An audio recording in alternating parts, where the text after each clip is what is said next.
Welcome to the Phillip Wylie Show. Take a look behind the curtain of professional hacking and hear compelling discussions with guests from diverse backgrounds who share a common curiosity and passion for challenges and their job. And now, here's your host, offensive security professional, educator, mentor, and author, Phillip Wylie.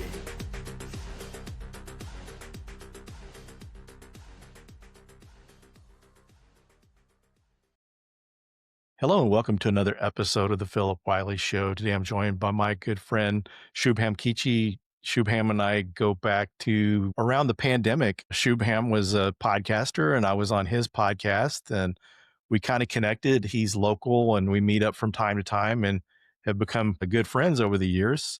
He's been on the Hacker Factory podcast and also Simply Offensive. So I wanted to bring him on the Phillip Wylie Show today to share his journey as well as what he's up to now. So welcome to the show. Privilege is all mine. Thank you very much, Phil. Yeah, it's great to have you. And I appreciate all the motivation that you've motivated and encouraged me with the podcasting over the years. That's what friends are for. And I feel like I'm progressing in your podcast because I'm making jumps from one podcast to another. And eventually now I'm at the final stage of Phillip Wylie Show. So it's pretty. Yeah, you would have been here before Simply Offensive, but with Simply Offensive, I needed someone on with your AI background. I thought that would be perfect, which it was, but then that's good. Things have kind of progressed since then. So there's kind of things that you've learned in your entrepreneurial journey and that would be interesting to talk about today. Yeah, I'm excited. Let's do this.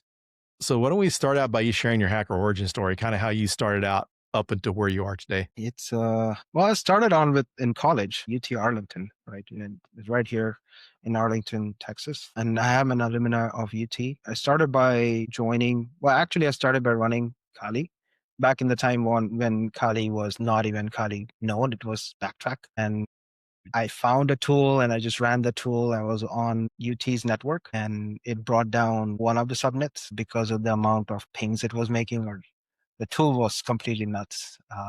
And that got the attention of the head of department for computer science. And I was a computer science major at that time. And then instead of punishing, he said, why don't you join the Cybersecurity Club, which they have a weekly session in the engineering hall. I said, okay, so let me just do that. I joined the Cybersecurity Club. It was super fun. We did all the cool stuff. We had guest speakers from Boeing, Lockheed Martin, and all the local companies to give a talk on how they are getting into the market. It was more job oriented, and there were occasional hackathons, which got my interest, and that made me pivot from computer science to information technology and get into more cybersecurity work. And from there, I joined in Fidelity Investments, and then from there, SolarWinds got attacked. And then after that, they called me 3 months later to build out this team, build out a program of offensive security, do security assessment on the products. And then Expedia called, and Expedia wanted all this done.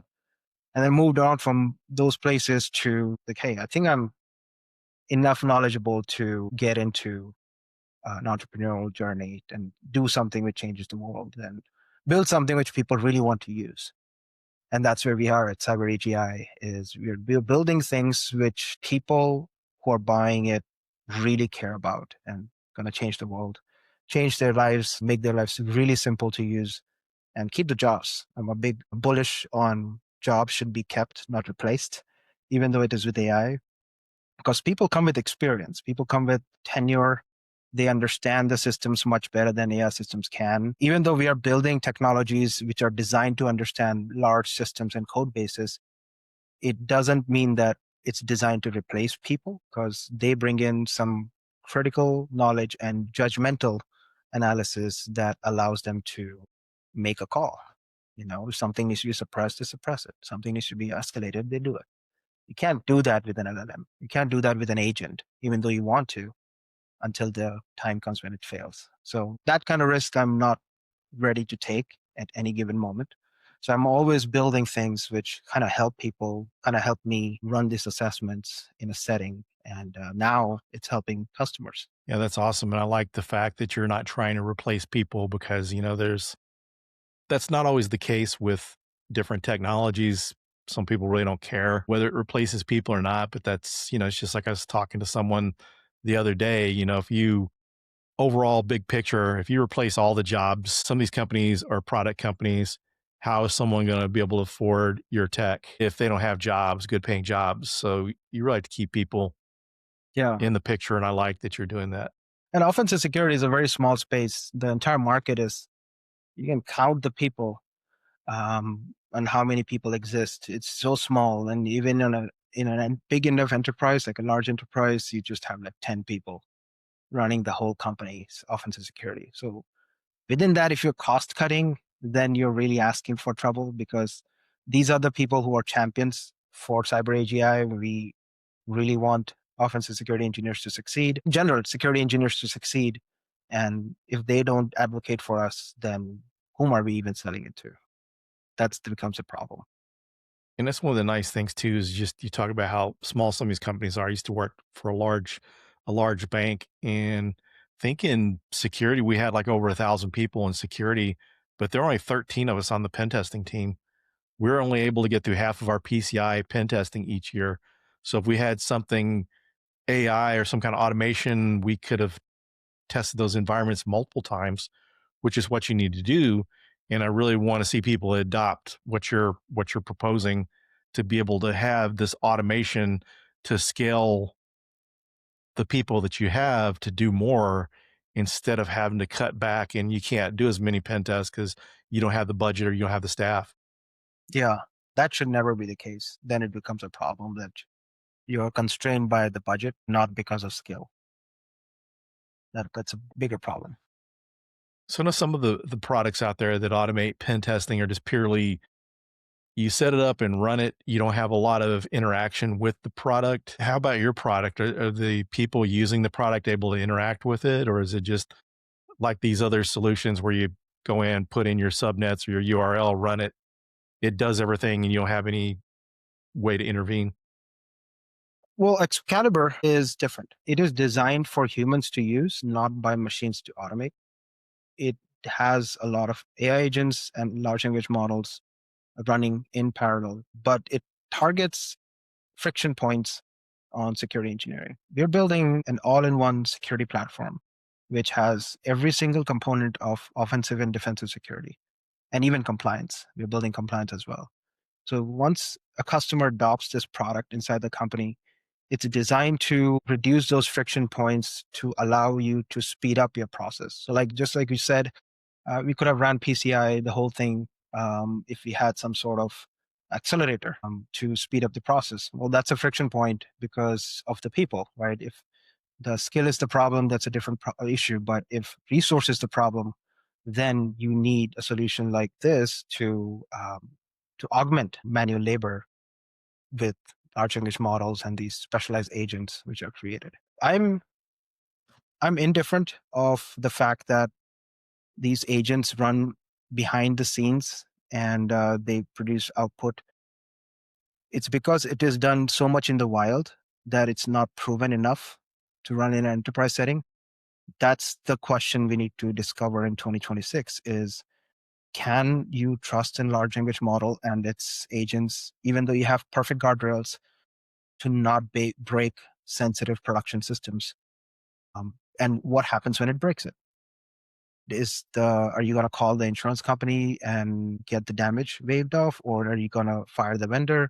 How does that look like on the entire scale of AI automated cybersecurity platforms, right? So it's very new field. Anyone who is experimenting in it, including us, we are very cautious in CyberAGI. We're extremely cautious. We would rather have an AI agent give you a whole plan of attack and how exactly to do it versus, hey, just trust our agent and then press enter, and then it's going to go do its thing. You can go have your lunch. And by the time we come back, hopefully your company's not on fire. That's the kind of risk I don't like to take, primarily for our customer base, because that's something which I don't want to put in hot water for them.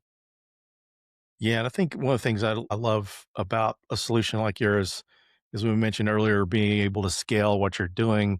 But it seems like to me this is a way to take junior level security analysts and help amplify what they're doing. And it seems like I would imagine they could learn from using the tool as well. Yeah, it's designed to be extremely intuitive and designed to teach because I have been a tutor in my past for cybersecurity. And if I could build something which can educate someone to use cybersecurity better for good, then it's time well spent. And it's the early stage of the startup at CyberAGI. So we want to take a very small scope of attacks. We want to take a small scope of our vendors, of our customers, and try to solve their problems early on, and then decide to scale from there. Because building an execution agent, which can just run on a plan, it's not rocket science. You can do that over the weekend. And anybody can do that. But building a proper plan of action of attack, knowing that you have contextual knowledge of the entire company and all the data sets and all the servers, all the code bases, and all the sensitive APIs and the sensitive Windows servers running in 1990s. That's something you need to account for. And those agents need to be improved to not touch those or have some kind of guardrails to not break those systems. So I think one of the things that I like about your company as well, when we were speaking before the podcast, there's a lot of security product companies out there, and not necessarily everyone in those companies or the founders or people designing the product are always security professionals. They come up with an idea and they're trying to solve a problem, or they're trying to automate things, and maybe they didn't really work in cybersecurity. And mostly, as you kind of mentioned too, not that many people in security working in offensive security. So if you get someone building an offensive security tool that doesn't have any knowledge about that, it's going to be really difficult, or there's going to be some finer points I think they're going to miss out on. Yeah, I think with the advent of large language models capable of coding so well that you can build in a production ready application in 2 weeks, that closes the gap between the concept of a technical founder. Because technical founder up until 2023 used to be someone who can code full stack applications. That was the definition of technical founder, even as per Y Combinator and all these other investor firms. But today, a technical founder is suppose someone who has domain knowledge in the space they are disrupting. And as you said, having cybersecurity expertise and then moving into a business space where you are building products is something which is to designed to build products which can last a lifetime and change the world, versus someone, oh, I'm a really good software developer. Let me go ahead and build something in cybersecurity. And I have like these 5 ideas. I can hire someone to build it. That just allows to make a quick buck, but that's the end of the road for that product and for that company as well. That's where it's going to end, is that you're going to end up with good amount of money and then nobody's going to use your product because it's going to be on the shelf somewhere. But I wanted to use my experience and our customers' pain points in the right space of building something which they would want to use all the time. Every single time, every single day, the platform is designed to be used every day, not just once a week. And that only comes when you have some experience and you have been in the grind for too long to get pissed off that nobody is building something which people want. You venture out and you build something, and people every time someone sees the product, they're just in awe as to why this was not built before. I've been asking the same questions. Yeah, and I'm sure you've had, I know you've had a lot of experience using other tools out there in the market. So you've definitely seen enough different products to kind of influence what you're doing. But another thing that I'm really impressed with too is some companies that design some offensive security tools, maybe if they do have knowledge of it. The thing is, you have enough experience, or a lot of experience, that you understand what red teaming is versus pen testing, and you're able to deploy those kind of capabilities, and it's not just single dimension. So I really see a lot of promise in your product, because that's one area people overlook sometimes, the red teaming. And I know a lot of times people mistake the two, thinking it's the same thing, and it's not. Yeah, it's what they don't know is what they don't know, right? You can only know so much unless they have been in the weeds. And I mean, props to every founder who is venturing out to build a startup. Doesn't matter if they have expertise or not. I have the highest respects for everybody, because it is the most hardest job is to be a founding member of a company or CEO. The amount of pressure you have to build something on a drop of a hat and make sure you're making calculated decisions You can't get that in an employee setting. So I have respects for people who are building in this space, who are disrupting it. There's nothing offensive about it, but you have to know what you're building, and you need to know what your customers really want. And that needs to be a generalized notion that, okay, these are the 10 features which every customer would want. And the only way you would know that is if you have experience in like a job setting. Like that's why I tell everybody, like, oh, you want to jump into being an entrepreneur, just go work somewhere first. Just work somewhere, learn what the intricacies are. How does procurement work? How does the NDAs work? Because after you build the product, that's just 20% of the work. Then the 80% is sales, marketing, procurement, dealing with customers, dealing with POCs. All that is the business aspect. And that's what you need to learn when you are employed somewhere, because that adds value. Yeah, and I'm sure that's a kind of a bit of a learning curve, whenever you've been someone that's been technical or maybe you've managed teams, but to learn that sales and marketing piece, because Yeah. that's one of the things that really impressed me to see, early stage startups where, you know, CEO and founder is doing marketing and sales too, just to be able to pick up and do those things. I'm sure Yeah. a challenge. Yeah. I sell every customer call I go on, even though there are people who can do this, but there is a different feeling when founder of the company is selling the product as well. They can freely ask questions on the direction and the vision of the company instead of going through a sales team and they come back with an answer, which is pretty canned. But you face your customers head on, you break down barriers which they didn't have to go through to begin with. So it's much more comfortable for both parties.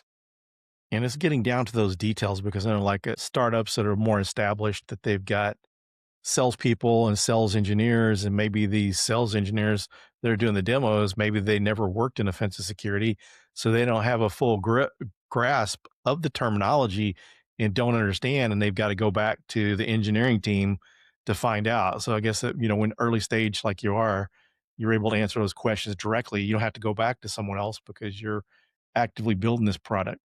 Yeah, yeah. I don't think so. Like CyberAGI never had sales teams, and I don't think so we'll ever have it because the product is, as you're developing it, people are liking it and they're talking to their colleagues and things like that. So the product is selling in circles with their own colleagues and their peers, and then they go out and they talk about it. It kind of defeats the purpose of a sales team. And I never liked salespeople calling me, so I would assume that other people don't like it too. So I don't want to put them through the pain of getting a sales call and pushing a deal. This episode of the Phillip Wylie Show is sponsored by Teleport. One of the biggest problems I hear when speaking with security teams is not the lack of tools, it's the lack of visibility, especially when it comes to identity. Think about how many identities exist today: cloud users, infrastructure access, CI/CD pipelines, service accounts, API tokens, and multiple identity providers. Identities are everywhere. Attackers know that. If they can log in, they often do not need malware. This is why I've been looking into Teleport Identity Security. Teleport establishes a unified identity layer for infrastructure with humans, machines, workloads, and AI agents tiered cryptographically with a hardware root of trust rather than vulnerable credentials. Instead of jumping between disconnected logs, teams get a clear view of every identity, whether human or machine, all in one place. What stands out quickly with Teleport, it helps teams detect suspicious behaviors and investigate incidents. Minutes instead of hours can make all the difference. If identity sprawl is a concern, check out Teleport at goteleport.com/platform/identity security. Thanks to Teleport for sponsoring this podcast episode. Yeah, one of the things I wanted to have you discuss too is that really cool demo when you did your presentation at B-Sides Albuquerque last year. Yeah. You're demoing one of the features of your product. Yeah. If you don't mind just describing that. Yeah. That was actually from an experiment which I did that resulted in a 0-day vulnerability in a vendor, a very famous vendor, can't name names. There is probably like, I think, a 70-year-old methodology of inversion theory. And a lot of successful people use that. I use that too on day-to-day basis along with first principles. It's a mental model of if something has to go wrong, what can go wrong, and then let's do the inverse of that, and then that's how we redeem it or remediate certain things. Simple analogy is, if you're building a house, what are the 2 or 3 spots in the house which could crumple the whole place down? That's usually your roof or your foundation or your plumbing. Plumbing can still be fine, but your roof and your foundation are the 2 things. If they start breaking, you're basically homeless. So you fix on those 2 things. That's why you take a 30-year roof insurance, and your foundation is built by the best cement you can afford, right? So those are the things which you invest more on. So you're creating defenses on these 2 assets of yours. Similar in an enterprise setting, which not a lot of people do actually, and that's why I wanted to create a threat modeling ecosystem, and that's what the presentation was, is what if we could incorporate inversion theory into the whole threat model and give you those 5 to 10 places that if an attack would come on those areas, your company goes down. And one of the classic examples is supply chain attacks, right? We have famous textbook stories of SolarWinds, which is a supply chain attack. You do it once and the whole company goes down. And now that's taught in every single classroom, is supply chain attacks through through an update cycle can result in your customers losing faith, your stocks going down, and then eventually it's Armageddon. So that's what the threat model is based on, and that's one of our featured products inside Excalibur. Is you're designed to understand the whole landscape first, tech landscape, and then you narrow it down to certain areas which can be exploitable through MITRE framework. Obviously, we are attributing everything to that. And then the key part is inversion theory. So you've got 9 different threat modeling frameworks like Stride, Drata, VAST, and PASTA, and others. But there is another one which I brought in, is inversion theory. Is it doesn't have a strategic framework which it follows. It is a very simple concept that if something has to go wrong, and then that brings down your company, or that brings down that particular product completely, what kind of defenses we can put on that? And that raises really good questions in a tabletop exercise, which is inside Excalibur 2. Down the road, when you're finishing threat modeling, you have an opportunity to do a tabletop exercise in the platform. And that's the tabletop exercise is designed around that concept. Is we have a scenario and it's going to go down, what kind of controls you have in place, what kind of defenses you have in place to mitigate that attack coming in. And that kind of trains teams up to be more resilient, more educated in what controls they have in place, and what is the rationale behind that control. These provocative questions is necessary to ask. That's awesome, because I know a lot of other similar or products that may be somewhat similar are doing those type of things. And I think I like that you're doing the threat modeling, and you're doing threat modeling in organization, because a lot of cases people do threat modeling a particular app or single pieces of the puzzle, not the overall thing. And that's really what you need to do to know what you need to focus on. So I like that you're doing that. Yeah, it's been well received. I pitched that idea a year ago, and since then we have built it out completely. And everyone I tell that, oh, this is what it does. It seems like they understand it very easily, which I thought it's going to be hard to explain. But this is so natural that people would rather understand this easily than just follow some brand new framework coined by a big company. Yeah, very cool. So one of the things I know, we were kind of discussing how some of these companies don't have people with the experience on the products they're working on. But I think what else is cool is you've actually got in-house experience with AI, because some companies build products and kind of learn the AI along the way, and they don't really have the AI expertise. But I think that's good that you were starting, from ground zero with someone that knows AI. Well, I've got to give credit to my team, the engineers which we have on our CyberAGI team. They're highly focused, highly dedicated, and really good at what they do. We have really good AI scientists who are working day and night to make things work. We got software developers who don't accept the status quo of that this is okay. They would rather invest more time, more nights to really see the product through, because they're invested into it. And that comes from them. I have no influence in keeping them up, but because of the hard work we do, we show that in our product.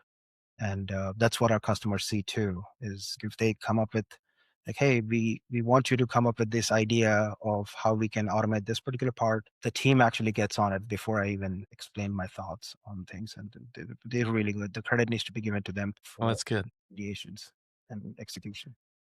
And, people always, people are so quick to adopt AI and not doing it securely. And I know from our discussions, you do some things that are kind of special Yeah. leveraging your AI. So if you could explain kind of how you're helping keep this system secure as well as preventing any kind of information leakage. That was the foundations of CyberAGI is privacy. Because we are building an entire cyber department in an application, we want it to be 100% private with no compromise. And the only way we'll reach that is either we send our software stack. Traditionally, you will send your whole software stack in a Kubernetes or Docker container and then ship it to your customers and tell them to download it from Docker Hub. That's pretty straightforward. But with the problem with large language models is that they are resource intensive, and even large companies, they don't have free GPUs just sitting around on their infrastructures to be deployed. Even large companies, they use some kind of contract with AWS Bedrock if they are rich enough to spend thousands of dollars on AI credits.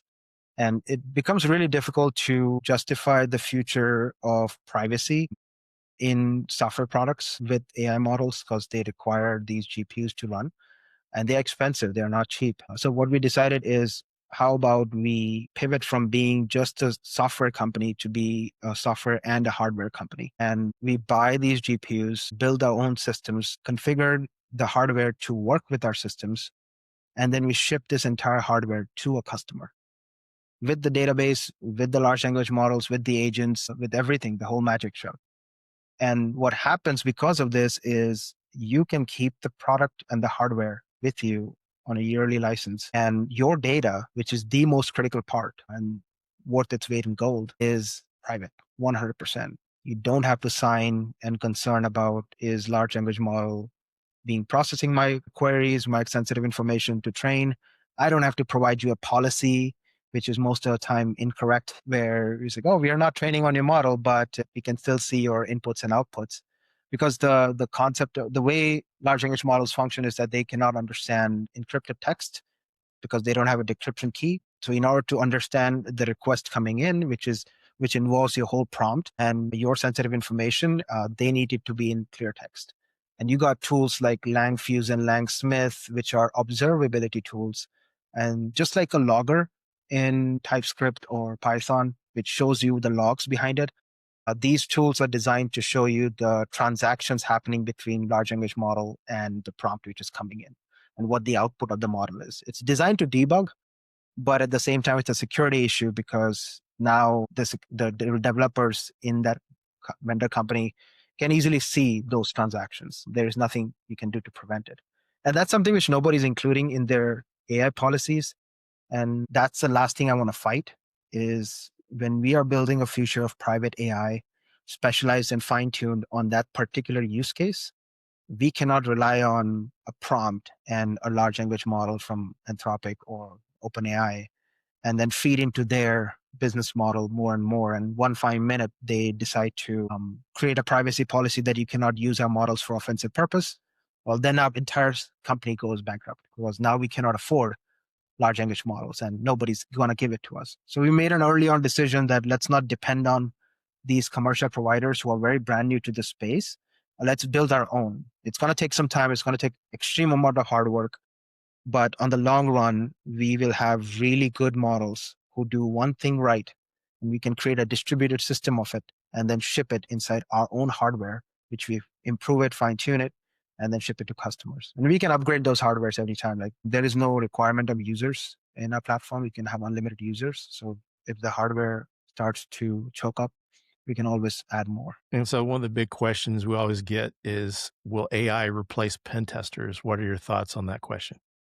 Yeah, that's a very difficult question. I don't look at AI replacing pen testers or humans in general. So I will pick humans in general. I don't look at it that way. I look at it with the lens of, can it make my job and my pain point and frictions easier to do it? Because you look at people, right? People are people. They dread going to work Monday mornings in the car, sitting in an hour-long traffic, and they have to get into calls, meetings, and all that stuff to make a decision. Those are friction points. You can have a self-driving car, which ease those friction points for paying attention to the road and all that. You can have AI notes on your Zoom calls, which can give you a meeting minutes, but there is not something which has been done in cybersecurity to ease those pain points with accuracy. So that's where I feel like it needs to augment human work. There are only some spaces where you want to replace it, which is something which is high risk, like manufacturing. You want robots to take care of that because death is very common in manufacturing and oiling and things like that. So you got robots for that. There's an AI associated with that. But this is not high risk. There is no danger to human life. And when there is no danger to human life, you want to augment their life. You're looking for peace of mind, convenience, coverage. Those are the questions which you're answering with AI. So if our platform can make someone's life really easy, even if it is one person in the entire team, the mission of the company is solved. We decide to make lives easier, augment a security engineer's workflow, give them an opportunity to take bigger decisions, make bigger risk, and make better bets. Maybe this year, well, maybe the past 10 years, you never did red team because you didn't have the bandwidth. And now you use CyberAGI as Excalibur, and you have enough bandwidth and enough hours, enough manpower to do a red team exercise, work with your blue team members. That kind of facilitation is success factor for us. Did it give you enough time to do whatever you wanted to do to make a change? If that's a yes, then it's great. That and I see it as an opportunity to make people's jobs more interesting Yeah, because anyone that's ever worked in pen testing and you've had to validate all these TLS or SSL related certificate vulnerabilities, which most cases really don't amount to much, but you got to validate it. You go through and spend all that time validating, and then there's all these other things that are just kind of boring tasks. If you can remove all that stuff and you're doing the fun part of pen testing, it's going to make your life a lot more interesting, and it's going to give you the opportunity to be more creative. you want to go to work. You want to change. You take initiative when you know, the low hanging fruits are already taken care of. The friction points are taken care of. Today we solved that.